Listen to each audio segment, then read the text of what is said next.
This podcast is part of the Some Buddies Network. You're never alone when you've got some buddies. Hello again, everyone. Welcome back to the Best Darn Diddly Review Show. This is a weekly podcast for anyone who loves The Simpsons, or ever has loved The Simpsons, hosted by two dudes that grew up on The Simpsons. My name is Miles, better known as Mr. Most Days Off, and this week we are continuing our podcast, or our review of the episode Homer vs. the 18th Commandment. Last week we were fortunate enough to be joined by both Karma Waltonen and Denise Vernay, the authors of The Simpsons in the Classroom, embiggening the learning experience with the wisdom of Springfield, along with the editors of Beloved Springfield, which is a collection of essays all revolving around The Simpsons. That conversation was great, but it did go pretty long, especially since we were also going through the script for Homer vs. the 18th. So we're going to go ahead and dive right back into that right now. Joining me on the other side, of course, your co-host with the most, Richie the Whiz Kid, along with authors and college professors Karma Waltonen and Denise Vernay. So please enjoy the rest of our review of Homer vs. the 18th Amendment. We open up Act 2, and we see that the existing barrels of Duff beer in town are being dumped into a ditch. And there's actually a crowd of people cheering, while the owner of Duff is actually holding a press conference, or at least talking to the news. Like, I don't think people drink Duff for its alcohol content. I think they drink it for the taste. So we're actually introducing Duff Zero. And then 30 minutes later, we see that they are out of business. Right. That was fast. Because Duff is only sold in Springfield, apparently. Mm-hmm. Yeah. Not Ogdenville. Ooh, that's an excellent observation. Very, very good point. They have the one and only plant and the one and only place they can distribute it. Because you can't imagine Prohibition was popular enough to catch on that quickly. Well, a couple towns over, there's Spud. That's true. And some hillbillies blind. So I'll try a FUD. Homer takes a walk down to the newly branded Moe's Pet Store, which is still very much a tavern, only it's much more busy than it used to be, actually. Yeah, it's doing wonders for Moe. Actually, Prohibition is probably the best thing that could have happened to Moe in this regard. Moe is getting a supply from Fat Tony, which is just, they're doing the old-fashioned tipping off the cops, right? Mm-hmm. I love the Ed and Louie are in the squad car taking a bribe. I don't know why people are always bad-mouthing the mafia as they're counting their money. Have we already seen the first round of newspaper articles come through? Because I really like the one that said bums threaten to leave town after Prohibition goes into effect. Nice. Yeah, they do start, this episode starts to transition, especially when we introduce this character coming up shortly, Rex Banner, but it kind of gets like this, I don't even know the right word, it's got like that 1920s sling where you get like the newspaper, like the, what's the kid on the corner that yells out and sells newspapers? The Newsy? Newsy! Yeah, thanks. Nailed it. I told you, I told everybody when we started, this is the Lisa Simpson and Allison Taylor to our Ralph Wiggum and Bart. They know things. I just bet my Wookiee. Yeah, and my cat's breath smells like cat food. Oh, so we're both Ralph, okay. Exactly. So one of you can be Millhouse. That everything's coming up, Richie. Yeah, there you go. So Moe's pet store with its swinging jazz music and lots of dancing going on, loud music and everything, is actually interrupted when Chief Wiggum walks by. No, sorry, this script is so awkwardly written for what it's worth, or the one that I have. It's hard. Yeah. My bad. In there, right? Yeah, Wiggum's in there. It's Helen Lovejoy. The Lovejoy pack comes in and he's dancing That's what it is. And Quimby needs to, or declares that he needs a new enforcement agent in play to handle the prohibition, because clearly Wiggum just isn't cutting it. Well, and Wiggum tries to do that suave walk up to the ladies to try and calm down the situation, but just completely comes across. Yeah. And then poor Barney. Barney was stuck in the gears. Oh, yeah, they flip the switch and it converts from the bar to the pet store. That's right. That looked painful, actually, as he even declared it was. I like to Helen Lovejoy and her group are like demanding from Quimby, and Quimby's like, demand? Who are you to demand anything? I run this town. You're just a bunch of low-income nobodies. Elections in November. What? Again? This stupid country. That one, rewatching this episode this week, just in that moment, I just felt different now that our leader tweeted out a picture of a campaign slogan for himself in 20. And I was like, oh no, like I got cringy in a way that I'd never gotten before in that moment in the show. Somebody who's better at making memes than I am, do a sideshow Bob hitting rakes, but every single rake is just one of Trump's tweets.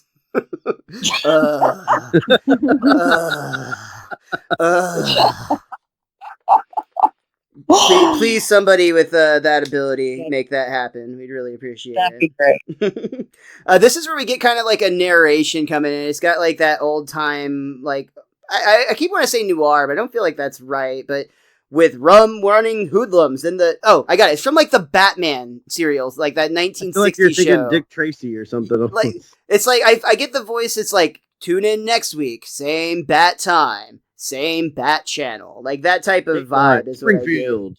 I don't know.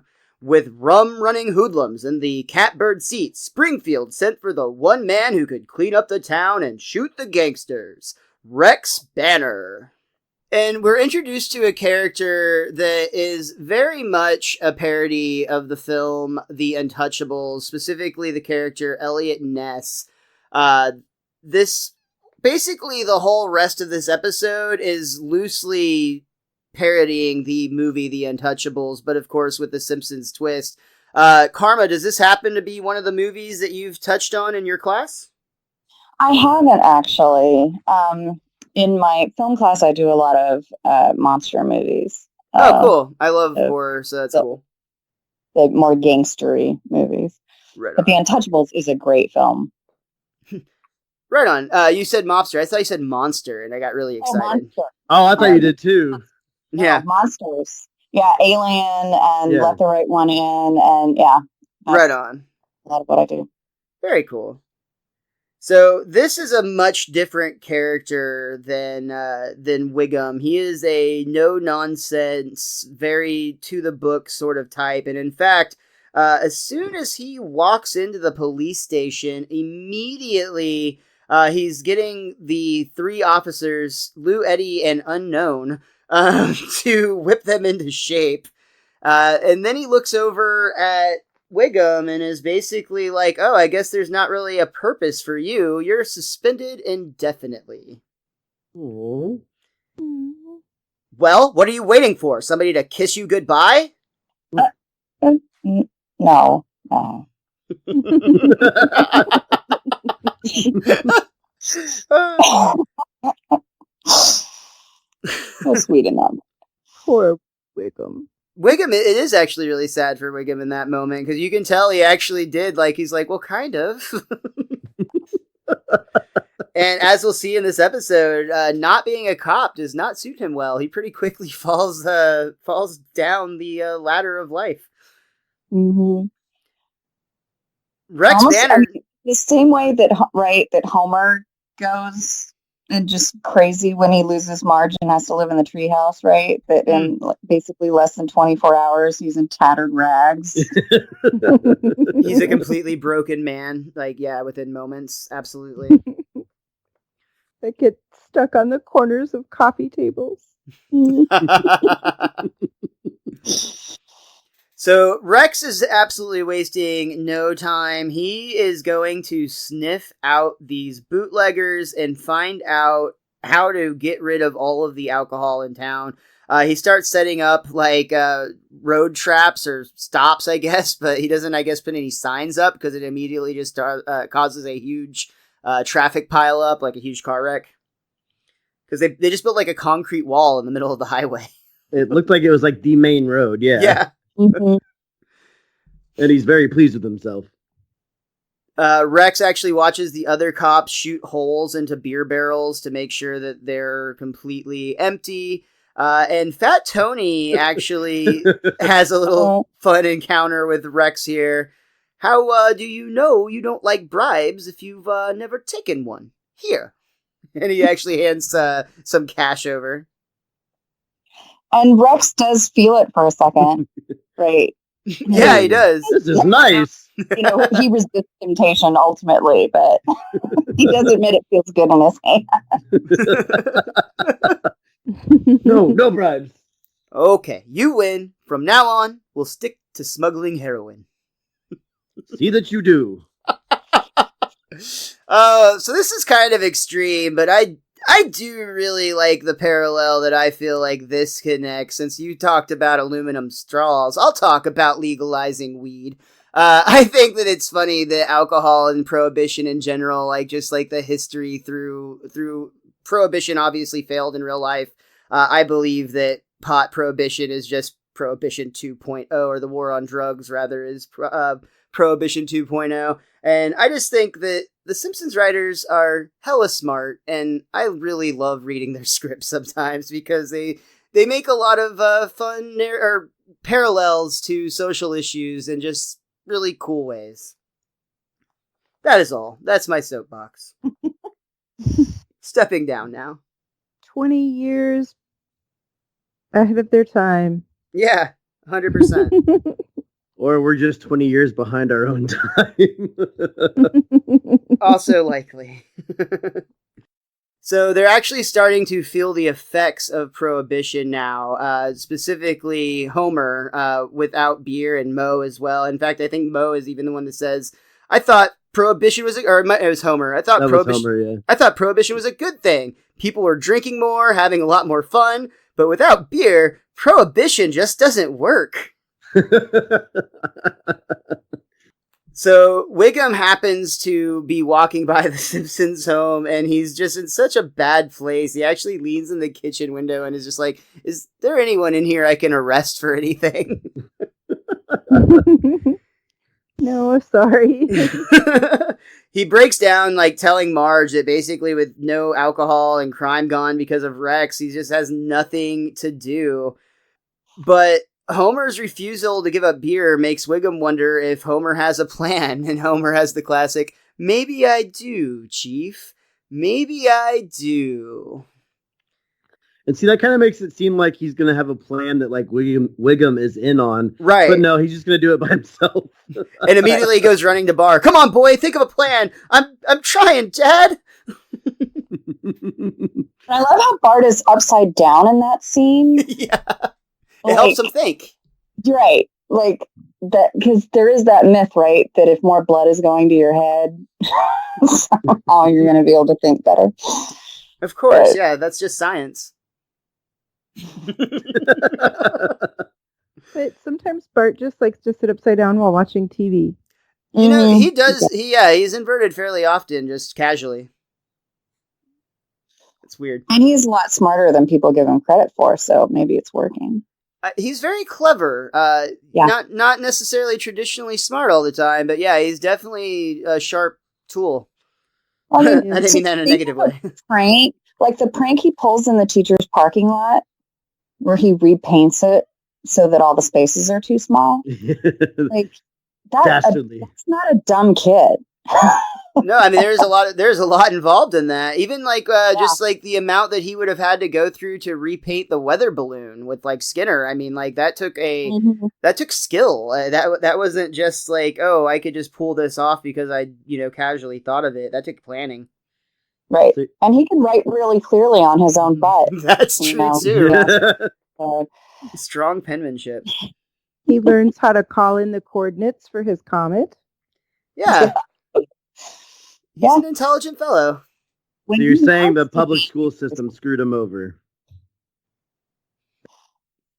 I don't think that's what they were saying. No, I was trying to trick teachers into saying that.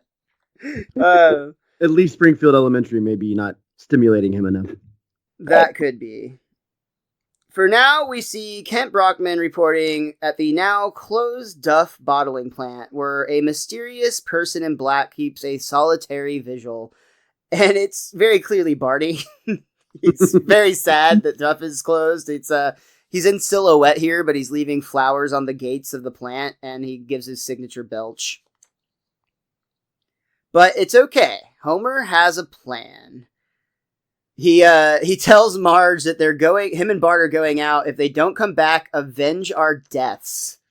All right. That is one of the most quoted lines in my household. You say that when you're leaving the home? Like, just all the time, right? Like, I'm going to the grocery store, and I'll say that to my son. He's going out for a walk. He says it to me. I mean, that's just our whole lives. We've been using that.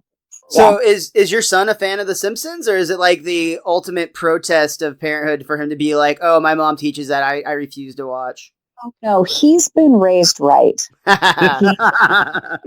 I'm picturing that gif where it's the eyes being held open like Clockwork Orange style, and you're just forcing your child to watch The Simpsons. Like you have to force a child to watch a cartoon. That's true. That's true. No, he's always been a fan. And I mean, has one of my most often quoted lines too. Mm-hmm. What's that? But we haven't gotten to it yet. Oh, so I don't okay. know if Well, I can say it. let's hold it. Let's build the anticipation. Oh, Shun.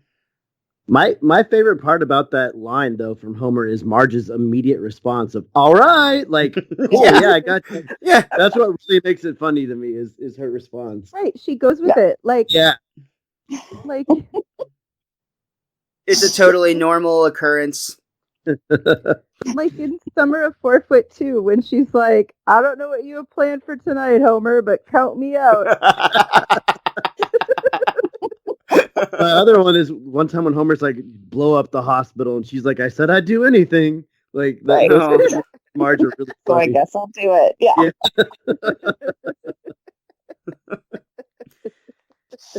So in this case, his plan is to go to the Springfield dump, and they actually start digging up the barrels of beer that we saw were placed there earlier. And it is funny that they just threw in full kegs of beer that they didn't bother to either ship them, like you pointed out earlier. It's like they can't sell it anywhere else or drain them or anything. But either way, it works out pretty well for Homer because he's able to take these barrels. And now he's got a supply, at least. As they're on their way back, though, they're pretty much quickly, or as they're like loading them up, they're almost immediately caught by Rex Banner. So they actually have to drive through a cemetery while they're trying to get away. And Bart points out, "Dad, knocking over gravestones is bad luck." Really? I heard good. Yeah. Somehow this manages to lose the police, and they just park this completely wrecked car in the Simpsons driveway. And there's another newspaper headline the next morning where it says, like, family sedan outruns the cops. And that one also made me laugh really loud. Marge is like, "What happened to you, Homer? And what have you done to the car?" Nothing. "I don't think it had broken axles before." Before. You're living in the past, Marge. Quit living in the past. We see Marge is back to normal everyday business. In this case, she's doing the laundry, carrying the basket up the stairs, and she sees a sign for her basement that says "Do not enter," but not just "Do not enter." It says "Do not enter" in like 5 different languages: English, Spanish, French, German, and Japanese. That's And weird. she's like, I used to be allowed down there.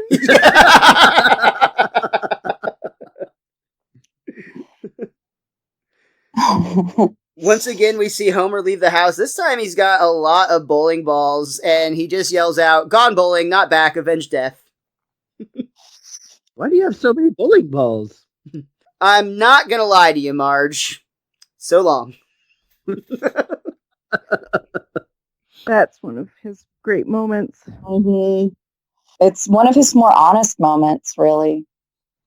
Yeah, actually, it's true. The time he does lie to her, and here he's like, I'm not going to lie to you. He's growing as a human being. That's wonderful. Yeah, he doesn't tell her the truth, but at least he doesn't lie. I mean, that is technically improvement, right? That'll at least get you to the medium place, if I learn anything from Kristen Bell on that show. I don't know if y'all watch The Good Place. If not, it's fantastic. Check it out. Love The Good Place. Love it.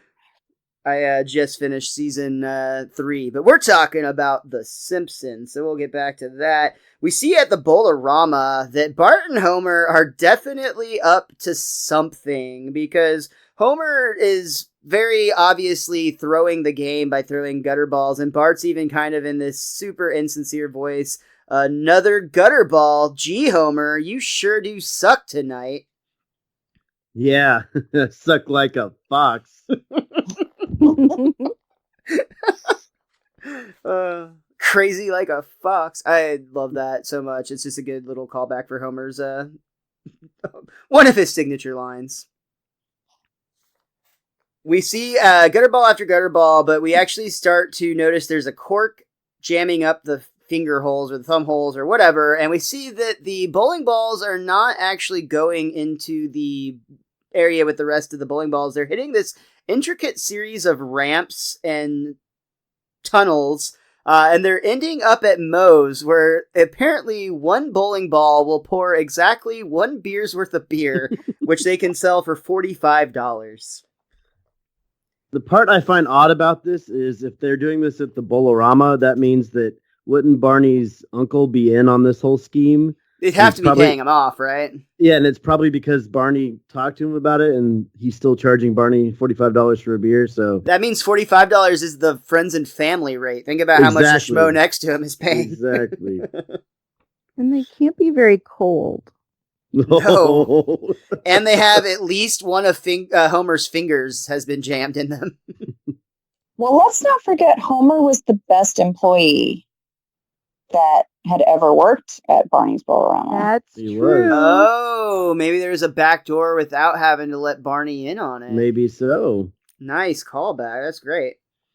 That's true. So there's clearly a bootlegging operation going on now with What? with Homer, and they can actually hear like booms and explosions happening from the basement of the house. Or I may have actually jumped over something with the ice cream parlor, did I? Hold up there, Miles. Because they had to run out of beer before Homer starts making the bathtub gin. But Sorry, also, this is Barney's not going to pay the $45 unless it's the best beer he's ever had in the entire world. And it is. You got lucky. You got lucky. That's what it, and then we cut over to see that Rex Banner and the rest of the Springfield cops are at the ice cream parlor where Rex is not enjoying his banana kaboom. It's not a very good birthday for old Rex, as the headlines of the Springfield Shopper read, Beer Baron beats Banner. Some good alliteration there. Literally, as they're sitting by the window, a very slosh Barney staggers by and is gibberishing like total drunkenness at the cops and like leaning up against the glass. Listen, Rummy, I'm gonna say it plain and simple. Where'd you pinch the hooch? Is some blind tiker jerking suds on the side? Yes? I love that. I'm gonna say it plain and simple. And this is actually where we can kind of see the operation from the home side of things, because Marge and Lisa both actually catch Homer and Bart in the act, where surely Marge is going to be upset that the Simpsons men are filling bowling balls with beer and delivering them to the bar, but it's actually very surprising when Marge is like, no, I think it's a great plan. A really clever idea. She's impressed with him. Yeah. She's right. This is the cleverest thing he's ever done. And I just love that she appreciates that. That in terms of how his schemes go, Right? It raises the question of if Homer would just go to Marge in the first place when he had these harebrained schemes, maybe he would sometimes get support. I think there's still enough cases where she'd be like, no, Homer, that's not happening. But I think there is a case here that, like, maybe presenting his plan with a little bit of foresight might actually convince Marge to be an ally for his cause. Right. I enjoy that he's like, the coast is clear, boy, let's go. And then Marge and Lisa are literally standing right there. Yeah. They didn't check at all. Marge also points out that it is just a silly 200-year-old law after all. So really, what wrong are they doing? But Lisa starts to speak up, saying that, you know, it's still the law, and you should respect the law because it was written for all of us. Go to your room. Everybody in unison is like, go to bed, Lisa. Even Bart. I think this is one of those where I don't know that she would do that now, because so many decades later, she's done social activism. She has broken laws Yeah, that's true. for things that she thought were right. Like And- the first episode that comes to mind is where she's got like she's like protesting the lumber industry. I think that's coming up in a few seasons. Yeah, I think she has evolved as the audience has evolved to, for more young people recognizing that, yeah, the social protests sometimes mean that you really do think about which laws need to be fought against instead of just following them. And that being a good person isn't just following the rules, it's following your conscience. Well, even Well in said. Lisa the Iconoclast, when she chooses to not tell the Yes. truth about Jebediah, Right. like sometimes you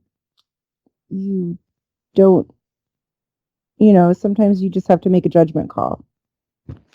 Yeah, it's that's all very good examples, and you're right. I do think there's definitely an evolution.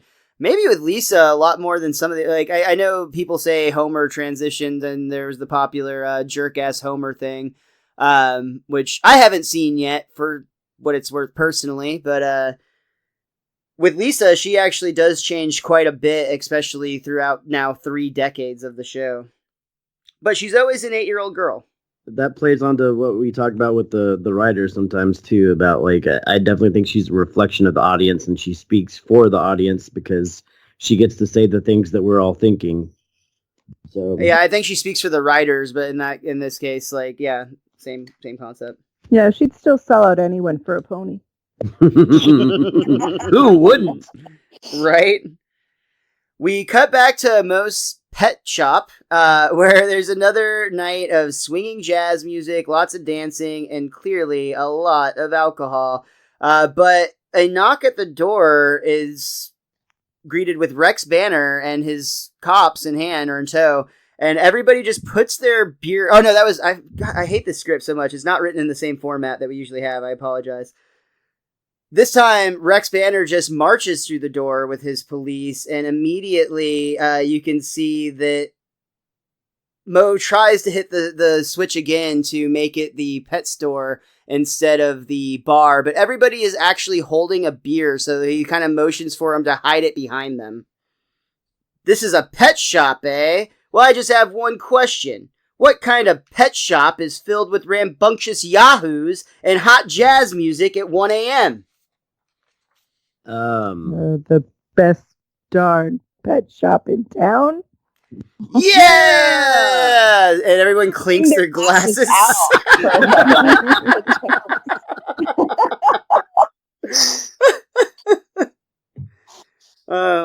We see Rex is, I guess, I don't know if he's convinced, but he doesn't really have much to go on, it would seem. He didn't hear the clinking, and he just encourages everybody to remember that those baby turtles and baby alligators might be cute now. They will grow up. And then there'll be Chance the Snapper in the Humboldt Park Lagoon. Oh. Oh, sorry, little Chicago reference for you. And this is actually where we see Barney come out of the Yeah. gears, where it was, we talked about it a little earlier, but he actually got stuck in this like changing room that cuts from a pet store to a bar. Wow, those gears really hurt down there. Oh, then we get one of my all-time favorite gags with Rex Banner looking over the town of Springfield saying, "You're out there somewhere, Beer Baron, and I'll find you." No, you won't.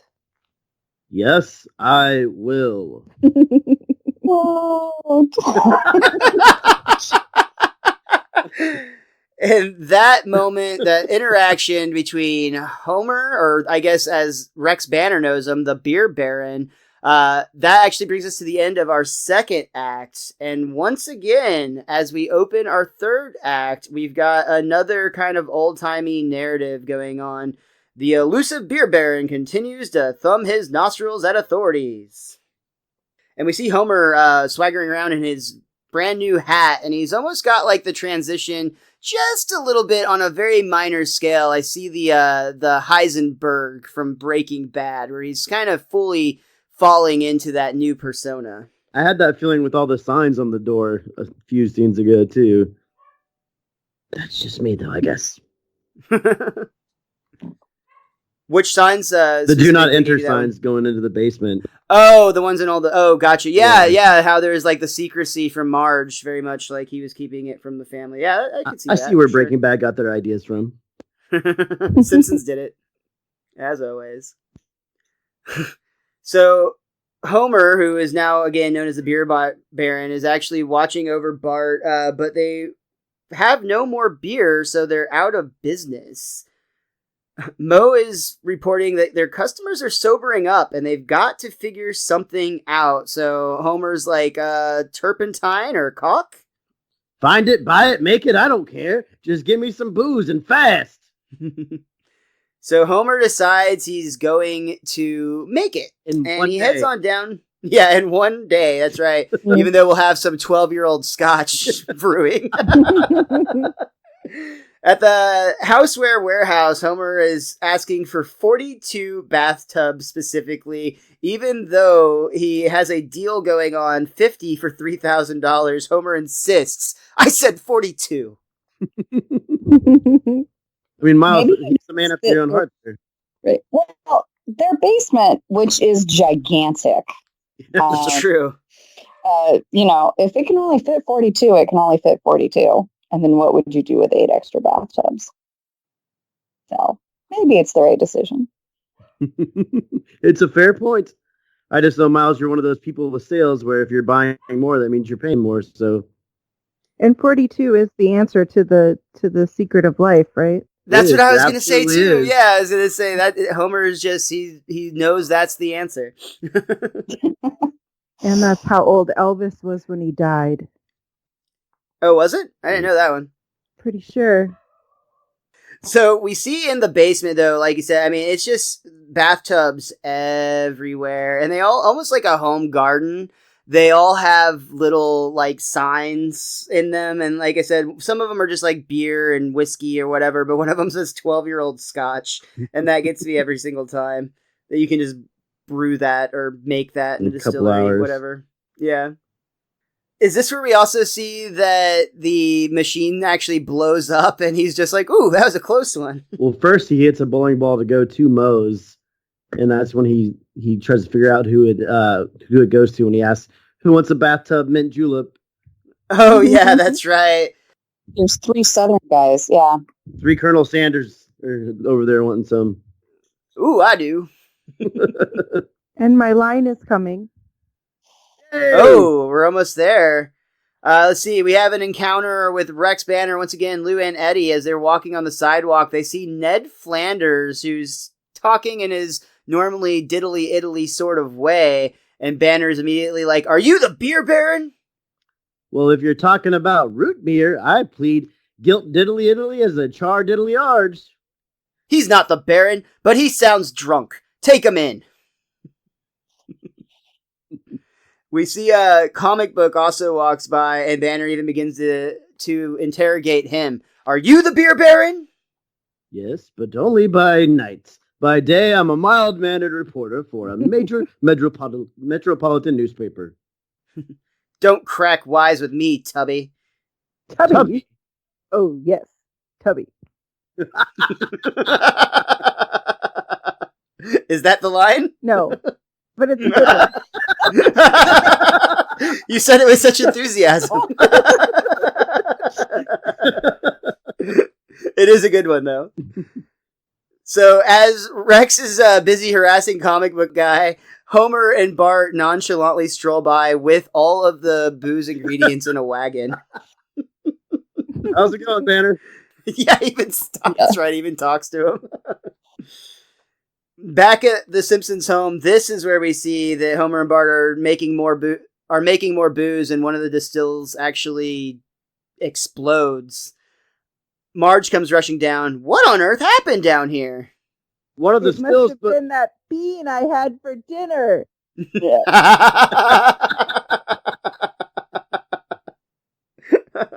And later that night, as Marge and Homer are laying in bed, we hear more and more explosions coming from the basement. Oh, And Homer is so... he's selling it, damn it. He's committed to the bit every single time. He's like, ooh, Would you quit pretending those sounds are coming from you?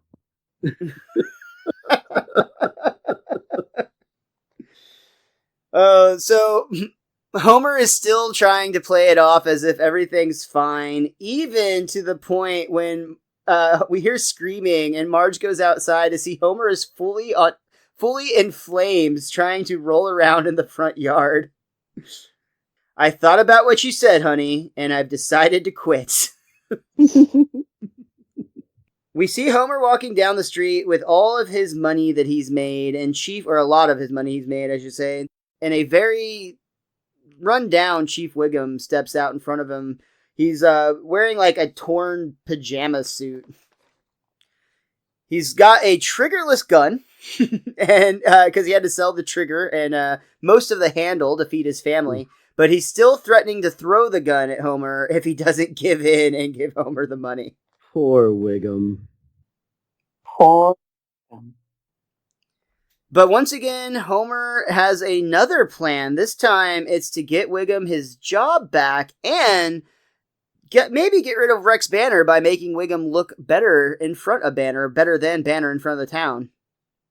Rex is giving a press conference, which he reports that the flow of illegal liquor has ended, and he believes the beer baron was a media fabrication. And the townspeople are cheering, and Lenny is one of the people cheering about this. And I felt like that was very out of character for somebody who's usually at Moe's all the time. That's interesting. I didn't catch that. All of these citizens are constantly just going with the flow, right? I mean, Yeah. you saw that in the episode with the They're sheeple. snakes, right? Good point. Mhm. So, yeah, it seems like if they're at a meeting, if the majority of the people are cheering, they're going to cheer too without even thinking about it. Rabble, rabble, rabble. That's why The Simpsons is so easily like in a mob every week. Like they have that mob mentality over everything. So as Rex is kind of saying, like, the idea that a bear baron could operate under my very nose is just laughable. He can't do it.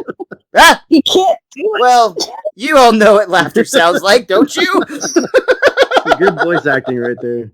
Yep. And that's when Kent Brockman has a breaking news story. Ex-Chief Wiggum caught the beer baron on Evergreen Terrace. Didn't Rex Banner also say, and the alcohol clouds over Evergreen Terrace have gone away? Yeah, Yeah. he did. So Homer has obviously turned himself into Wiggum, who has now getting to be the big town hero for catching Homer, who has already done baroning. Marge is even impressed with this and compliments Homer on being such a good friend to Wiggum, but she's worried. What's going to happen to you, homie? Probably just a slap on the wrist. Yeah, sure. That's all. More like your wrist tied as he's loaded into that catapult that was mentioned in the town charter earlier in the episode. Apparently, the punishment is to be catapulted out of town. Which they test on a cat. Yes. I mean, it hadn't been checked in 200 years. You got to make sure it works. Where were they keeping that? Right? That's a very good question. Mr. Burns? Well, presumably they had it when... Okay, it's just confusing. They said they never were keeping the law about prohibition, but yet the catapult was apparently for that. But then it had to have been kept somewhere. I want the backstory of where the catapult was and who knew what it was for or what it was being used for in the interim. They could have gone on a Bobo-like journey throughout the entire world and somehow ended up back in Springfield after a touch-up job. What I love is when the Simpsons do things like this where, like, some people might find it offensive or whatever to see the cat actually get, like, catapulted, but they do this good thing where you just see it from looking at the catapult, you see it leave the catapult, and then you just hear the noise. And somehow that makes it a lot more funny, in my opinion, when you don't actually see it all. Yeah, Exactly.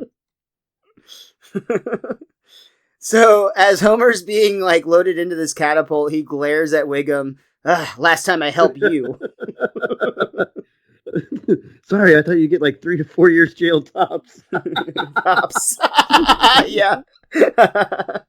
Marge tries to explain that this law is dumb, and all it does is restrict Springfieldians' freedom, the freedom to drink. And I think she's like, yeah, sure, we had less crime and, a lot of better things. Fewer accidents. Still, no freedom. Yeah, there you go.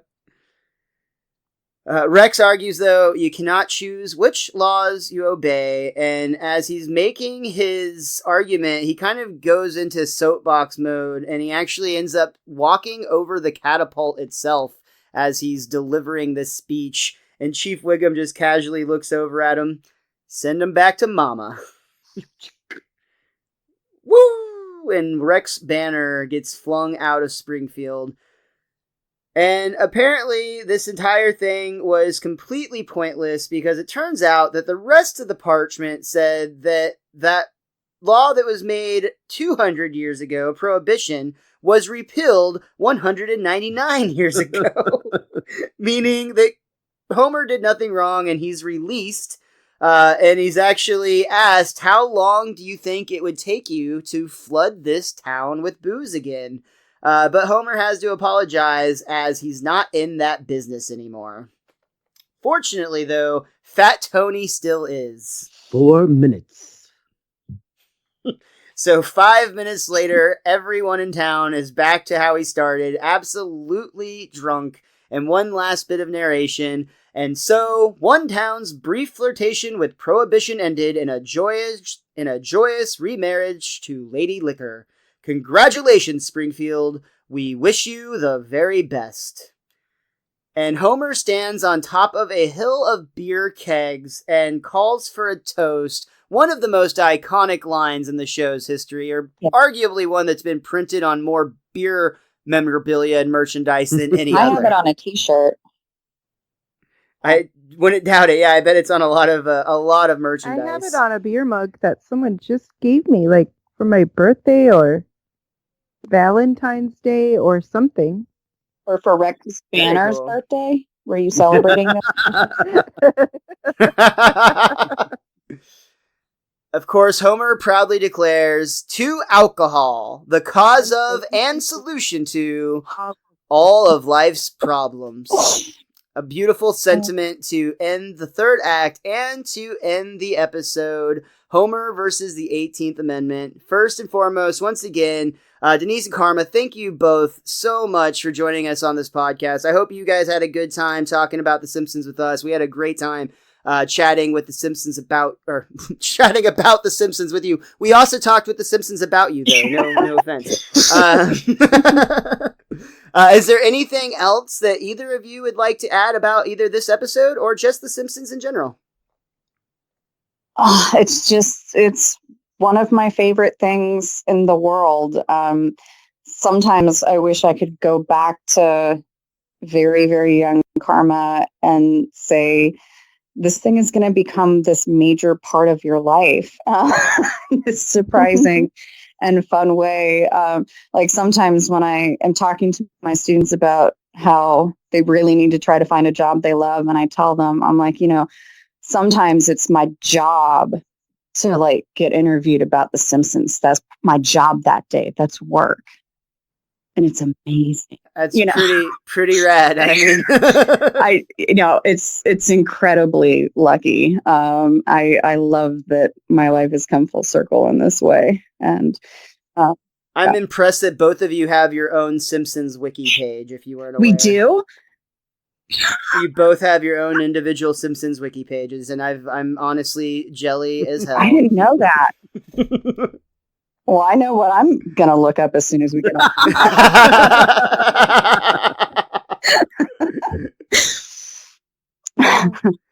You guys need to update it with your new book, actually. I have it up right now. It's only got the first one, so yeah. Wow.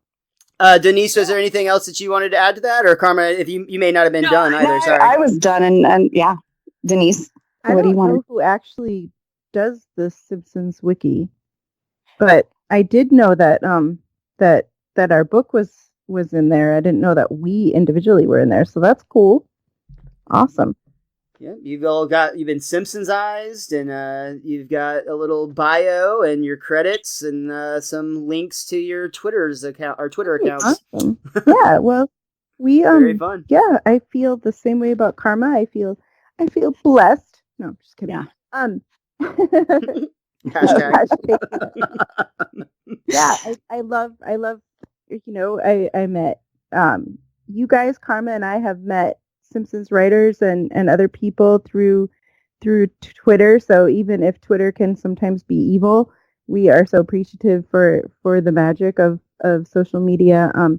So anybody who wants to chat with us at Simpsonology on Facebook or Twitter is welcome to do so, to ask us about teaching or whatever about it.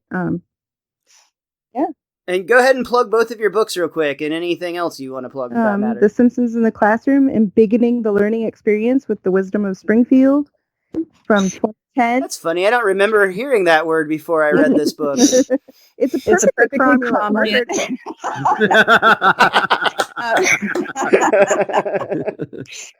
Yeah, and then the Simpsons' beloved Springfield essay on the TV series and town that are a part of us all. Those are both published by McFarland, and so they can be bought through the McFarland Press site, but they're also on Amazon. But, if you hate Amazon, you don't have to use them to read these books.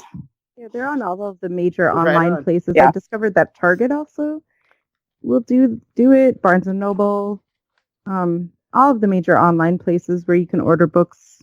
Right. Probably special order through your favorite local bookshops too, I would assume. Mm-hmm. And, I bet if you bothered us even a little on Twitter or via email, we would happily send a sticker with a signature so that you could pretend we signed your book in person. That's awesome. I bet you that could be arranged. Yeah, we would totally do that. We're dorks. So in your book, The Simpsons in the Classroom, you have a list of books that you or other works essentially that you reference and have talked about their literary importance or their teaching importance. And the very first book you list happens to be The Simpsons, A Complete Guide to Our Favorite Family, which I believe one of you actually used or required as a required text for your both of you. So that is actually a part of our podcast as well. Every episode I always ask Richie, as I will now, or do you or that book of yours have anything else that you'd like to have about this episode, Richie? Well, the one I wanted to point out in there is something that we forgot to mention earlier, which was the sign that was in Springfield that said that they'd been sober for 0.75 days. And that Mo was like, it's been a rough couple of hours. And I love that gag. And then I just went over some stuff in the parade, like the Irish Writers, the Drunken Writers Society that they had out there. But besides that, I just wanted to say to both of you, thank you so much for being on the show. I think it's awesome. I wish more classes like this were around when we were first getting into college. I remember the first time hearing about it at like the University of Michigan or somewhere up north that had a Simpsons class. And I just wish there were more things like that like inspired people to want to learn and stretch what could be taught in a classroom and make it more interesting. And, I think Denise talked about it earlier in the podcast, but I remember watching The Simpsons in the quote unquote golden years and going to talk to my teachers at school about it. And, we were reading Les Mis in 7th grade. And, when Skinner saw 24601 on the helmet, I remember having like a lengthy conversation with my teacher about it. And she was like, yeah, I mean, they're all real smart writers. And then eventually in high school, I got one of my teachers to watch The Simpsons because of how much like it incorporated literature into it. And like, I wish more people had more fun with it in that way. And I'm so glad there's at least 2 people out there that brought a lot more Simpsons into the world. But again, thank you so much for being on the show. It was an absolute pleasure to have you both on. We had a great time. So glad to hear that, because we're definitely going to ask you to come back on down the road if there's another episode you'd like to shed some insight on.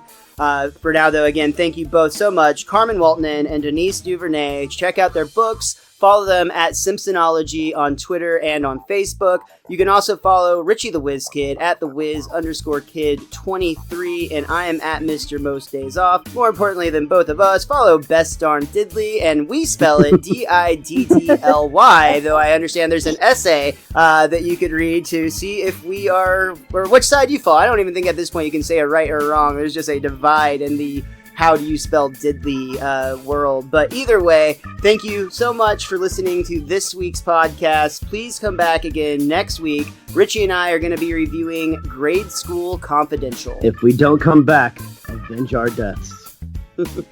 And of course, until next time, be cromulent to each other.